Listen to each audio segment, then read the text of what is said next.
So, um, oof, let me think how I want to answer that.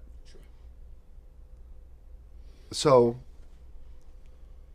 when you're in your 20s, it's such an uncertain time for most people. It's still, you don't know where you're going to end up. You don't know what's going to happen. And I was the oldest member of the Authority, and Tony was the youngest member of the Authority, and he was the keyboard player.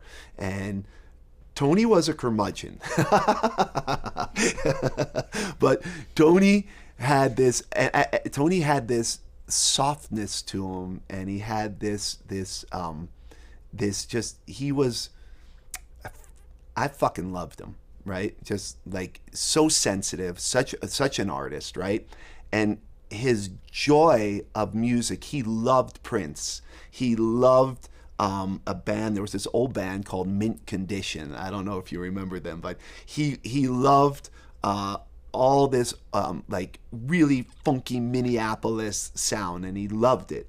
And one great part about the Authority was I grew up in the suburbs of New York, and I probably had a mullet, and I was into Yes and Genesis, and those guys were into Prince and the Gap Band and Parliament Funkadelic, and we were from different worlds. Like I didn't know Prince, I didn't know the time, but I could tell you Tales of Topographic Oceans, what was going on with Yes.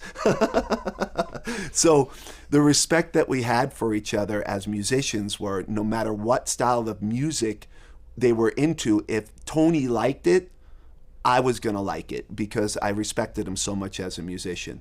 And we were dreaming about being big stars in the Authority. We were dreaming about what life was going to be like, being these big stars, traveling over. But we were still uncertain. And we were driving home from Buffalo, and we lived together in a band house in New Jersey.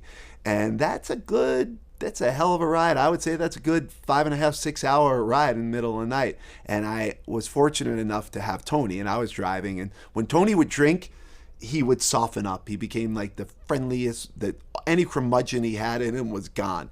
And we were sharing music and listening, and I would play him Bruce Springsteen, and he would play me Prince, and he would play me his own songs. And the truth of the matter is, I still see his smile by the radio light. I still see like the joy of just the two of us, and it's just us, and anything is possible, and the future is wide open, and life is uncertain, and it's green lights ahead.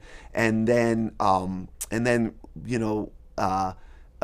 moved away. I moved to Colorado after the band broke up, and Tony and I had this thing where we didn't have to talk a lot because he wasn't the best like phone conversationalist. I remember calling him when Prince died, and I remember going to see Tony like whenever I would come in, or we did an Authority reunion. Like, when you see your friends, it's almost like not even 1 second has passed and you're right back in it.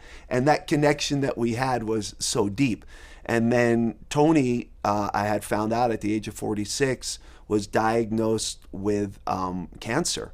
And I didn't know how serious it was. I called him, and then he had left me a message that he was too sick to even talk on the phone. And I thought he had a couple years left. I didn't know the seriousness of anything. And then I got a phone call that he was in hospice and he was in the hospital.